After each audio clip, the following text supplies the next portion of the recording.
Hello students, welcome. This is our next lection about present simple tense, and in this lection we are going to talk with you about adverbs of frequency.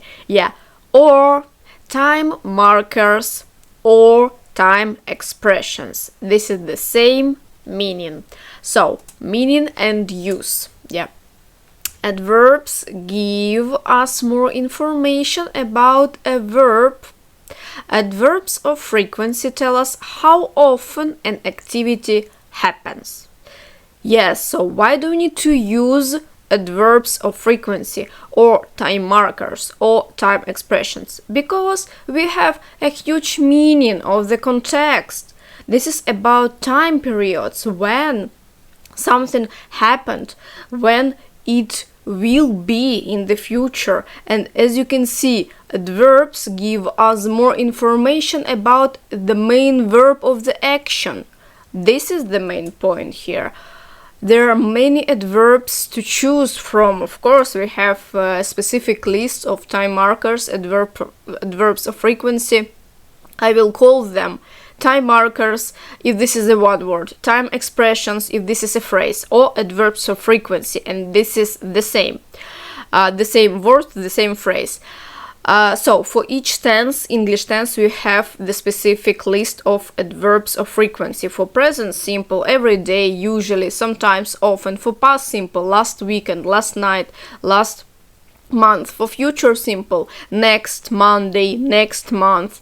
As you can see, they are different. So here are some of the most common ones, listed from most frequent to least frequent. Let's take a look. Here in this section we are going to talk about adverbs of frequency for the present simple tense.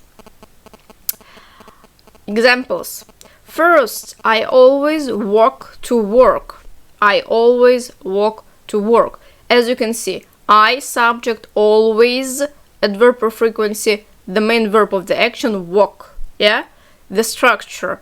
They usually arrive late. They, the subject, usually, adverb of frequency, arrive, the main verb of the action. This is a rule about positive sentences with adverbs of frequency. You need to put adverbs of frequency after the subject before the main verb.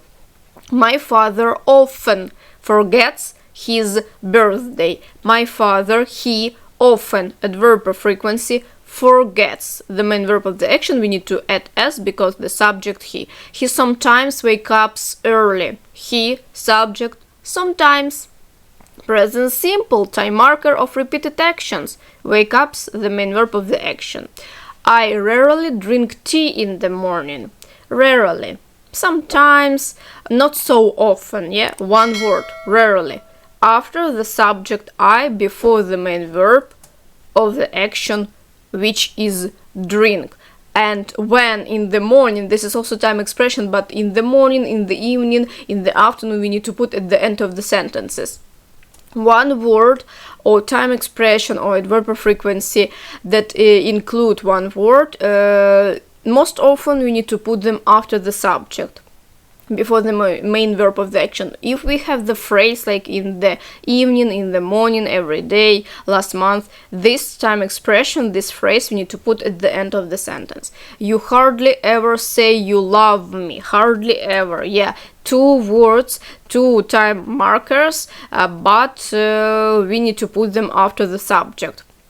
Jenny never drinks coffee in the evening. One more time, never. This is the negative time expression, time marker, adverb of frequency, never. You don't need to use here auxiliary verb don't or doesn't. And never, after the never, you use the main verb of the action, drink, plus s because Jenny, subject, she.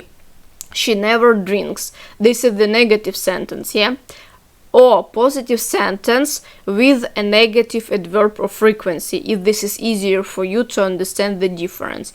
What else? In the evening, the time expression when, in the evening, as you can see, time markers that we put after the subject before the main verb of the action, sometimes, never, rarely, usually.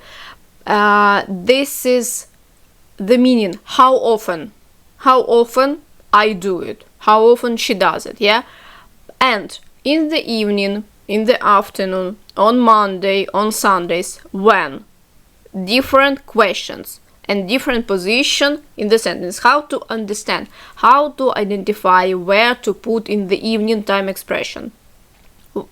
Ask a question. When in the evening? If the question when, put at the end of the sentence. Never. How often? Never. Question how often, put after the subject. Okay, before the main verb. Gerund form finding, find plus ing, or to find. Factorization involves to find, like two infinitives, between them must be two, or infinitive plus gerund. Two expressions that multiply to give you the original quadratic expression.